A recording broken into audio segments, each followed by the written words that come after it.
And President Trump is again threatening to take federal control of D.C. He posted on Truth Social claiming teen crime is out of control and saying the law must be changed to prosecute minors as adults. The president and Elon Musk posted about an alleged beating of a DOGE team member who police say was trying to keep his girlfriend from being assaulted during an attempted carjacking. The president says it's an example of why, in his opinion, the federal government may need to take over the district. Somebody from DOGE was very badly hurt last night. You saw that. A young man who was beat up by a bunch of thugs in D.C. And either they're going to straighten their act out in the terms of government and in terms of protection, or we're going to have to federalize and run it the way it's supposed to be run. D.C. police say the incident happened on Swan Street near Logan Circle early Sunday morning. The police report says 10 juveniles surrounded a vehicle. The victim pushed his girlfriend inside to protect her, and then the juveniles attacked him.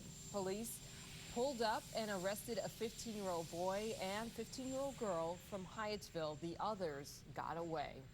President Trump has floated the idea of a federal takeover of D.C. several times since taking office. We reached out to the mayor's office about Trump's threat to federalize D.C. They offered no comment. But we do want to discuss this further with trial lawyer Timothy Maloney of Joseph Greenwald and Lake. Thank you so much for joining me today. Good afternoon. So let's break this down. What does the president have the power to do and what can't he do? Well, the president can't take over the District of Columbia government on his own, but he does have some powers. He can federalize the National Guard. He can take over the Metropolitan Police Department in an emergency situation. He already controls federal prosecutions through the United States Attorney's Office. But to do more, he would have to have Congress act. Congress has the authority now to nullify some D.C. laws, such as the cannabis laws, but they would have to repeal the Home Rule Act of 1973 to really give the federal government authority to run the day-to-day operations. And that would be very involved. That would have to survive a Senate filibuster. So that seems kind of unlikely. So at this stage, would you say this is mostly bluster, or do you believe there is actual a pathway for the president to take control, as he likes to call it, of the district? Well, I think it's a lot of chest beating on the part of the president. But the fact is that there are things the president can do to put pressure on the local government, such as taking over the police department or pressuring Congress to nullify some laws. For instance, Congress nullified the D.C. criminal code revision a few years ago. So the federal government is not without power.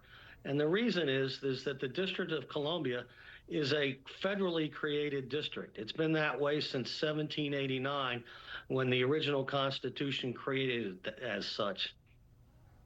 Right. You referenced the last time that Congress overruled the D.C. Council. You're right. That was in 2023. So as residents of D.C., how should they be interpreting these comments from the president? Well, I think they should understand that with the president, there's always a lot of posturing, but they should also make their voices known, because this is a situation where a Congress under the control or the influence of the president could take actions that would undermine D.C. home rule. You know, home rule is a fragile thing, and you could have it on paper, but have it undermined on a day-to-day basis by Congress. So it's not something that should be taken for granted. Yeah, and notably, we haven't heard from the mayor on this, and perhaps she's just being extra careful without revealing any position on this issue. She has pushed, as we all know, for statehood. You mentioned the president has the power to take over control of the police department. What would that actually look like? Well, he'd have to issue an emergency order and federalize the department. But I think the mayor's handling it correctly. She's a pretty shrewd politician, and she knows that perhaps this too will pass.